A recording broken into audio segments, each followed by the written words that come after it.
Hey folks, how are you? You have met certainly a lot of people in your life, all kinds of people, but have you ever met a person who is people pleaser? Okay, let me tell you today's story about an author, a writer who discovers about himself, a reality about himself. So the story goes like this. One day, this author, who is not yet famous and struggling to become an author, establish himself as an author. And one day he was traveling on a train and he met with an intelligent woman who was a psychologist. And then they started a conversation. Every psychologist does that, so does a writer or an author, storyteller. They love conversations the way I love conversations with you. Every week I bring a story, isn't it? Yeah. So let me go back to this conversation. And after hello, hi, how are you, what do you do, they started talking about their childhood.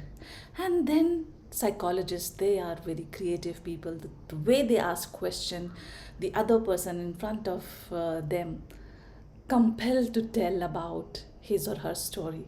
And this author, this budding author, tells this psychologist that how was his childhood. He was always helping everybody at home, in his classroom, his peer group, everywhere, wherever he went. He made sure that he was kind to everybody. And then he accepted that somehow he feels empty from within because nobody has ever acknowledged, nobody has ever appreciated his acts of kindness. And then this psychologist, she was thinking and then said, if I tell you something, hope you wouldn't mind. Can I tell you something about yourself? Author or the writer, the budding writer, he is always in search of stories. And every conversation for him is some component, some content, or some meaty stuff for his stories.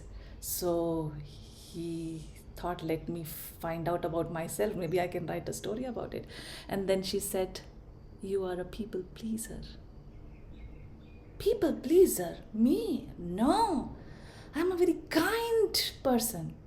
Then she said, and if you are a kind person, why do you look for acknowledgement, validation, appreciation in return of your kind deeds?